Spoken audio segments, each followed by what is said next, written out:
नमस्कार दोस्तों, 24 GS education में आपका तहे दिल से स्वागत करता हूं। आज मैं आपके लिए पूर्वी घाट चैप्टर लेकर आया हूं। इससे पहले मैं पश्चिमी घाट पर वीडियो बना चुका हूं।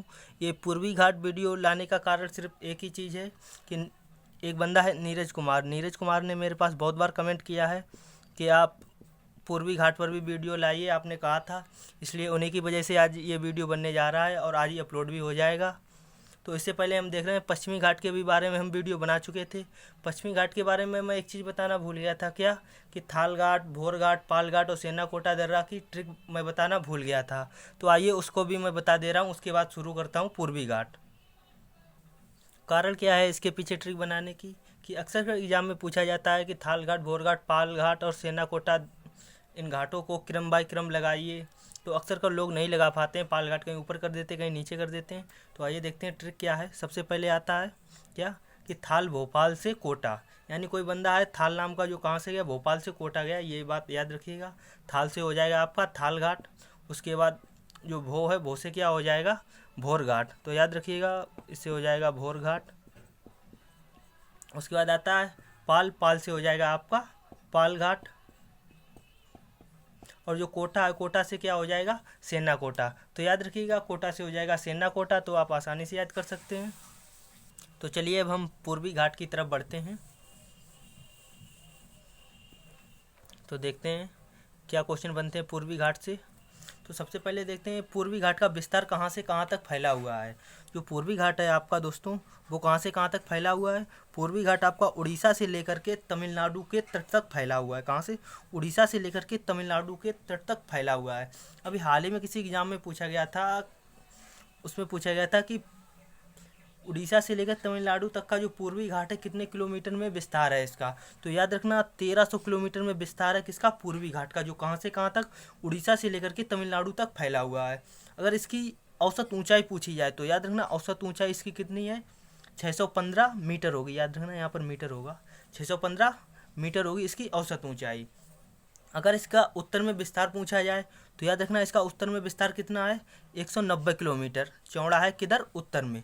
अगर दक्षिण में विस्तार पूछा जाए तो दक्षिण में इसका विस्तार है 775 किलोमीटर चौड़ा है, किधर, दक्षिण में। इसकी सबसे ऊंची चोटी कौन सी है, ये क्वेश्चन मोस्ट इंपॉर्टेंट हो जाता है। इसकी सबसे ऊंची चोटी है विशाखापट्टनम। अब बात आती है कितने मीटर ऊंची है, तो 1680 मीटर ऊंची है कौन सी, विशाखापट्टनम चोटी। आपको याद होगा विशाखापट्टनम एक बंदरगाह भी है। तो याद रखना विशाखापट्टनम एक बंदरगाह भी है। और उसके बाद देखते हैं दूसरी सबसे ऊंची चोटी कौन सी है। तो दूसरी सबसे ऊंची चोटी है महेंद्रगिरी की चोटी। कहाँ पर है, तो ये भी तमिलनाडु में पड़ेगा। महेंद्रगिरी की चोटी कितने मीटर ऊंची है, तो 1500 मीटर ऊंची है। ठीक है, उसके बाद आगे देखते हैं। उसके बाद देखते हैं आंध्र प्रदेश में। आंध्र प्रदेश में दो श्रेणियाँ हैं जो आपको याद रखनी है। पहली श्रेणी कौन सी है, तो पहली श्रेणी है कुड़प्पा श्रेणी। कौन सी, कुड़प्पा श्रेणी। और दूसरी ये कौन सी, कुशल श्रेणी। ये दो श्रेणियाँ आपको याद करनी है, कहाँ पर है, आंध्र प्रदेश में है। ये श्रेणियाँ किस पहाड़ पर स्थित है, तो याद रखना नल्लामलाई पहाड़ पर स्थित है। किस पर, नल्लामलाई, अन्नामलाई नहीं है, ये नल्लामलाई है। याद रखना नल्लामलाई पहाड़ पर स्थित है कौन सी, कुड़प्पा श्रेणी और कुशल श्रेणी। कहाँ पर है, आंध्र प्रदेश में पड़ेंगे। उसके बाद देखते हैं हम उत्तर भारत का विशाल मैदान। इससे भी कुछ क्वेश्चन बन जाते हैं, इसलिए बता दे रहा हूँ यहीं पर।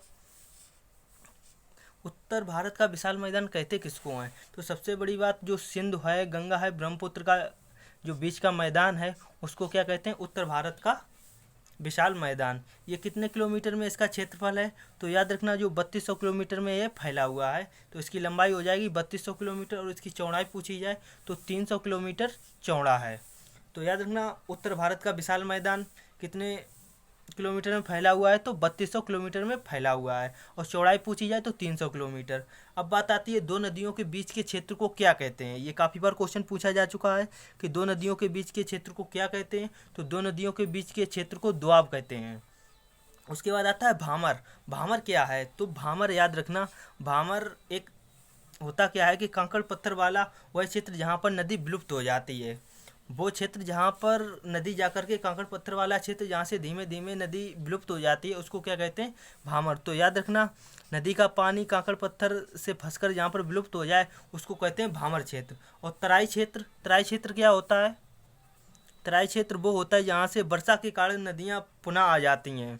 तो याद रखना जहाँ से वर्षा के कारण, जैसे नदी विलुप्त होने की कगार पर है, वर्षा होने के कारण जहाँ से नदी दोबारा उत्पन्न हो जाए उसे कहते हैं तराई क्षेत्र।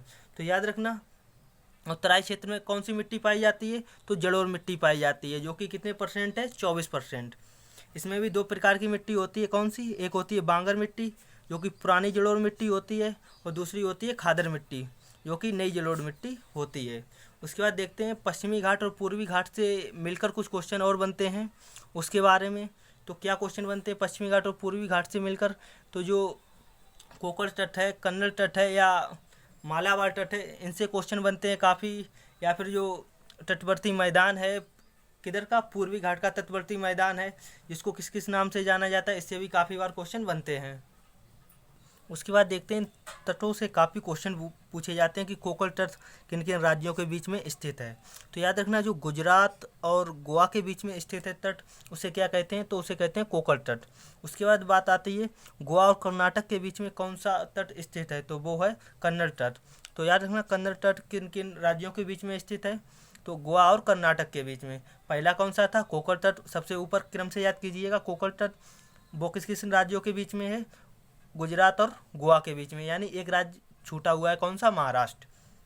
उसके बाद आता है कन्नड़ तट। कन्नड़ तट किस किस के बीच में है, तो यह है गोवा और कर्नाटक के बीच में। उसके बाद अगला आता है कौन सा, मालाबार तट। मालाबार तट किस किस के बीच में है, तो यह है कर्नाटक और केरल के बीच में। तो याद देखना, मालाबार तट है कर्नाटक और केरल के बीच में, और कर्नाटक को मंगलोर जो है, मंगलोर बंदरगाह के नाम से भी जाना जाता है। तो याद रखना, मैंने बंदरगाह के ऊपर पहले वीडियो बना चुका हूँ, वो ज़रूर देखिएगा जाकर के, मोस्ट इम्पोर्टेंट है। उसके बाद देखते हैं कि कोरोमंडल तट किसको कहते हैं। तो याद रखना, कोरोमंडल तट ये पश्चिमी भाग है, जो कि किधर पड़ेगा आपका, बंगाल की खाड़ी में पड़ेगा जाकर के। किन किन राज्यों के बीच में है, ये इम्पोर्टेंट है, क्योंकि ये तमिलनाडु और आंध्र प्रदेश के बीच में पड़ता है, कौन सा, कोरोमंडल तट। उसके बाद आता है उड़ीसा और आंध्र प्रदेश के बीच में पड़ेगा कौन सा, तटवर्ती मैदान। इसको किन किन नामों से जाना जाता है, ये मोस्ट इम्पोर्टेंट है। तो इसको जाना जाता है कलिंग तट के नाम से, और उत्तरी सरकार तट के नाम से, और उत्कल तट के नाम से। इन तीन नामों से जाना जाता है कौन सा, उत्तरवर्ती मैदान, या फिर कलिंग तट, या फिर उत्तरी सरकार तट के नाम से, या उत्कल तट के नाम से। किस किस तट को किस किस तट को जाना जाता है, तो वो है उत्कल तटवर्ती मैदान। किन किन राज्यों के बीच में स्थित है, तो उड़ीसा और आंध्र प्रदेश के बीच में स्थित है। तो याद रखना इसको। उसके बाद आगे देखते हैं। उसके बाद जो क्वेश्चन बनते हैं वो बनते हैं अंडमान निकोबार से। अंडमान निकोबार के बारे में काफ़ी लोग नहीं बताते हैं, लेकिन इससे भी काफ़ी बार क्वेश्चन पूछा जा चुका है। तो इसलिए आप याद रखिएगा अंडमान निकोबार के भी बारे में, कि इसकी सबसे ऊंची चोटी कौन सी है, क्या है, 10 डिग्री चैनल किन किन के बीच में स्थित है। तो ये भी मोस्ट इम्पोर्टेंट हो जाता है। तो पहला आता है अंडमान। अंडमान जो कि लिटिल अंडमान के भी नाम से जाना जाता है, और निकोबार को कार निकोबार के भी नाम से जाना जाता है, क्योंकि अंडमान के दो भाग हैं, एक अंडमान और एक निकोबार। और इसके बीच में कौन कै डिग्री चैनल स्थित है, तो याद रखना इसके बीच में स्थित है 10 डिग्री चैनल। तो किन किन के बीच में स्थित है, तो याद रखना आप, जो 10 डिग्री चैनल स्थित है आपका लिटिल अंडमान और कार निकोबार के बीच में स्थित है। उसके बाद देखते हैं बंगाल की खाड़ी में इसके 4 भाग स्थित हैं, कौन सा, एक उत्तरी अंडमान, मध्य अंडमान, दक्षिणी अंडमान और लिटिल अंडमान। तो इसको 4 भागों में बांटा गया है। तो देखते हैं सबसे पहले आता है उत्तरी अंडमान। उत्तरी अंडमान की सबसे ऊंची चोटी आपसे पूछी जाएगी, तो आप क्या बताएंगे, सैंडल पीक, जो कि उत्तरी अंडमान की सबसे ऊंची चोटी है। तो याद रखना, सैंडल पीक किसकी सबसे ऊंची चोटी है, तो उत्तरी अंडमान की। उसके बाद आता है मध्य अंडमान। मध्य अंडमान ये सबसे बड़ा अंडमान का भाग है। तो याद रखना, क्षेत्रफल के हिसाब से ये सबसे बड़ा भाग है मध्य अंडमान किसका, अंडमान द्वीप समूह का। उसके बाद आता है दक्षिणी अंडमान। दक्षिणी अंडमान में ही पोर्ट विलियम स्थित है, जो कि एक बंदरगाह भी है। तो याद रखना, और मोस्ट इम्पोर्टेंट हो जाता है पोर्ट विलियम बंदरगाह, आपसे पूछा भी जाएगा पोर्ट विलियम बंदरगाह कहाँ पर स्थित है। उसके बाद आता है लिटिल अंडमान। लिटिल अंडमान आपसे पूछा जाएगा दक्षिणी अंडमान और लिटिल अंडमान के बीच में क्या स्थित है। तो याद रखना, दक्कन पास किस अंडमान के बीच में स्थित है, तो दक्षिणी अंडमान या लिटिल अंडमान के बीच। ऐसे नहीं क्वेश्चन पूछेगा तो ऐसे पूछ लेगा कि दक्कन पास किन किन के बीच में स्थित है। आपको ये चार ऑप्शन दिए जाएंगे और आपको छांटना होगा। उसके बाद देखते हैं निकोबार के बारे में। निकोबार को भी 3 भागों में बांटा गया है, इससे भी काफ़ी बार क्वेश्चन पूछे जाते हैं। सबसे पहला आता है कार निकोबार। इसकी सबसे ऊंची चोटी है तो वो है कौन सी? माउंट धुलियर। तो याद रखना इसकी सबसे ऊंची चोटी है माउंट धुलियर। याद कैसे करेंगे? जब कार आती है क्या उठ जाती है? धूल उठ जाती है। तो ऐसे याद कर सकते हो कि कार निकोबार की सबसे ऊंची चोटी कौन सी है? तो माउंट धुलियर। उसके बाद आता है लिटिल निकोबार। इससे ज़्यादा क्वेश्चन नहीं बनते, आप इनका क्रम याद रखिएगा। कार निकोबार, लिटिल निकोबार और ग्रेट निकोबार। आपको याद होगा ग्रेट निकोबार में ही भारत का सबसे दक्षिणतम बिंदु स्थित है, जिसका नाम है इंदिरा पॉइंट या पिग्मेलियन पॉइंट। तो याद रखिएगा, अगर ये ऑप्शन में नहीं दिया जाता है कि भारत की सबसे दक्षिणतम बिंदु कौन सा है, तो आप कन्याकुमारी लगा सकते हैं। तो इसको याद कैसे करेंगे कि इंदिरा गांधी पॉइंट किस निकोबार में स्थित है? क्योंकि इंदिरा गांधी कैसी थी? ग्रेट थी। ग्रेट से आप याद कर सकते हैं कि ग्रेट निकोबार में क्या स्थित है?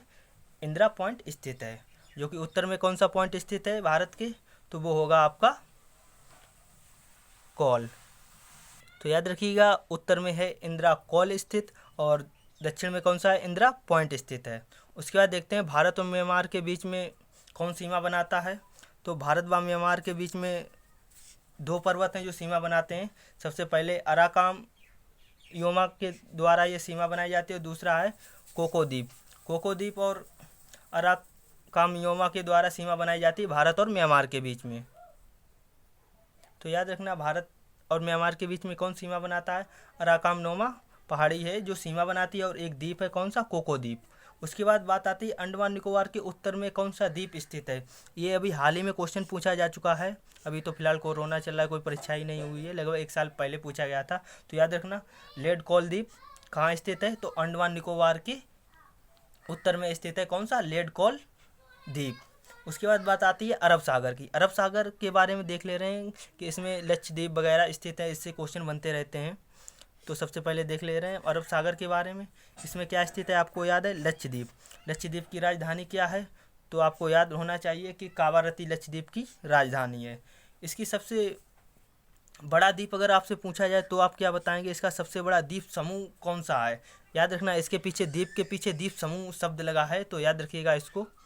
तो याद रखिएगा, अमीनी द्वीप जो है सबसे बड़ा द्वीप समूह है किसका? अरब सागर का। अरब सागर का सबसे बड़ा द्वीप समूह कौन सा है? तो अमीनी द्वीप समूह है। उसके बाद आता है सबसे बड़ा द्वीप कौन सा है? तो सबसे बड़ा द्वीप का आपका हो जाएगा आंद्रोथ द्वीप। तो याद रखिएगा, आंद्रोथ द्वीप सबसे बड़ा द्वीप है। अगर आपसे पूछा जाए कि मुंबई किस द्वीप पर स्थित है, तो सालसेट द्वीप पर स्थित है। और इसके आपको याद होगा कि मुंबई में ही बना है gateway of India. Gateway of India से लगभग 10 किलोमीटर दूर बना हुआ है कौन सा? एलिफेंटा द्वीप। तो याद रखना, एलिफेंटा द्वीप कहाँ पर है? तो महाराष्ट्र के मुंबई में है। मुंबई में कहाँ पर? तो जो आपका गेटवे ऑफ इंडिया बनाया उससे 10 किलोमीटर दूरी पर बनाया गया था। गेटवे ऑफ इंडिया कब बनाया गया था? तो आपको याद होगा कि इंग्लैंड की महारानी एलिजाबेथ और वहाँ के महाराज जॉर्ज पंचम भारत आए थे कब? 1911 में। तो उनके स्वागत के लिए बनाया गया था गेटवे ऑफ इंडिया। उसकी चर्चा हम आगे भी कर चुके हैं, आप पढ़ेंगे जब वायसराय के बारे में, उसमें हम बता चुका हूँ, तो उसको भी देखिएगा। उसके बाद देखते हैं कि लक्षद्वीप और मिनिकॉय और मालदीव, इनसे क्या क्वेश्चन बनते हैं? तो लक्षद्वीप और मिनिकॉय के बीच में कौन सा डिग्री चैनल स्थित है? तो याद रखना 9 डिग्री चैनल स्थित है। और मिनिकॉय और मालदीव के बीच में कौन सा डिग्री चैनल स्थित है? तो 8 डिग्री चैनल स्थित है। तो याद रखिएगा, जो इनका क्रम है वो है लक्षद्वीप, मिनिकॉय और मालदीव। मालदीव नीचे है, लक्षद्वीप ऊपर है और मिनिकॉय बीच में है। जो 9 डिग्री चैनल है, आप देख रहे हैं कि पहले 9 आया फिर 8 आया, तो ये उल्टा क्रम है इनका, तो याद रखिएगा इनको भी।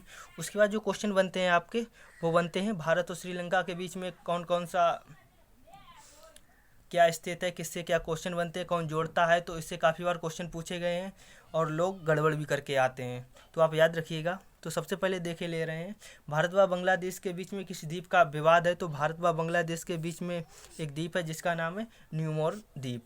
आप कमेंट में ये बताइएगा कि न्यूमोर द्वीप कौन सी नदी बनाती है, ठीक है। उसके बाद देखते हैं पवन द्वीप। पवन द्वीप ये आपसे पूछा जाएगा कि किन किन देशों के बीच में स्थित है। तो ये स्थित है भारत व श्रीलंका के बीच में। तो याद रखिएगा पवन द्वीप किस देशों के बीच में स्थित है? तो भारत व श्रीलंका के बीच में स्थित है। आपसे पूछा जाएगा भारत व श्रीलंका को कौन कौन जोड़ता है? तो जो मन्नार की खाड़ी है वो भारत व श्रीलंका को जोड़ती है। आपसे पूछा जाएगा पाक जलडमरू मध्य, पाक जलडमरू मध्य भारत व श्रीलंका को जोड़ता है। काफ़ी लोग अगर ऑप्शन में मिल गया आपको पाकिस्तान तो पाकिस्तान लगा देंगे, लेकिन ऐसा नहीं है, इसीलिए मैंने चारों एक साथ लिख रखे हैं। जो आदम का पुल है, आदम का पुल भी किसको जोड़ता है? भारत को श्रीलंका से जोड़ता है। और रामेश्वर द्वीप, रामेश्वर द्वीप भी किसको जोड़ता है? भारत व श्रीलंका को जोड़ता है। यहाँ पर दोस्तों हमारा जो टॉपिक था वो समाप्त हो गया है। ये जो डाटा दोस्तों आपको मिल रहा है ये पीसीएस प्री तक का है, मैं बता रहा हूँ पीसीएस प्री। और जो पीसीएस मेंस का अभी मैं डाटा डालने वाला हूँ, लगभग 1 से 1.5 महीने के बाद आपको पूरा डाटा मिल जाएगा पीसीएस मेंस का भी। अगर आप किसी भी एग्ज़ाम की तैयारी करते हैं आपके सारे एग्ज़ाम इससे निकल जाएंगे, चाहे कोई बीडीओ हो, एनटीपीसी हो, रेलवे हो, छोटे मोटे जितने भी एग्ज़ाम है सारे निकल जाएंगे। मैं ये पीसीएस प्री तक का डाल चुका हूँ। इसके बाद जो आपके टॉपिक आने वाले हैं वो पीसीएस मेंस के ऊपर होंगे, लेकिन ये छोटे एग्ज़ामों में सारे में ही क्वेश्चन आने वाले हैं, क्योंकि आपको याद होगा कि पीसीएस के ही जो क्वेश्चन ज़्यादा बार पूछे जाते हैं वही छोटे एग्जामों में रिपीट कर दिए जाते हैं। तो मैं इसलिए आपको इतनी विस्तार से पढ़ा रहा हूँ कि आप एक भी क्वेश्चन ढीले नहीं, आप मेरे साथ अंत तक जुड़े रहिए, आप बस पढ़ते रहिए जितने भी टॉपिक आते हैं। गारंटी मेरी है अगर आप किसी भी एग्ज़ाम में बैठेंगे तो उसे क्वालिफाई ही करेंगे। जीएस से आपको कभी भी समस्या का सामना नहीं करना पड़ेगा, ये मेरी गारंटी है। इसके बाद आपका जो जैसे ही भूगोल समाप्त होगा, मेरा जो प्राचीन इतिहास का कुछ चैप्टर छूटे हुए हैं तो उसको भी मैं विस्तार से पढ़ा दूंगा। और आप यहाँ से देखिएगा मोहम्मद बिन कासिम का जो आक्रमण है वहाँ से मैंने सारे के सारे क्रम बाय क्रम वीडियो बना रखे हैं। प्लेलिस्ट में आप जाइएगा, सारे धर्म पढ़िएगा जा करके, इतिहास पढ़िएगा जा करके, भूगोल पढ़िएगा जा करके। भूगोल के बाद जैसे ही समाप्त होगा भूगोल, मैं आपके केमिस्ट्री के, बायो के और फिजिक्स के सारे वीडियो एक साथ डाल दूंगा, ताकि आप किसी भी एग्ज़ाम की तैयारी करते हो साइंस के भी लिए भी आपको कहीं जाना ना पड़े। जय हिंद, जय भारत।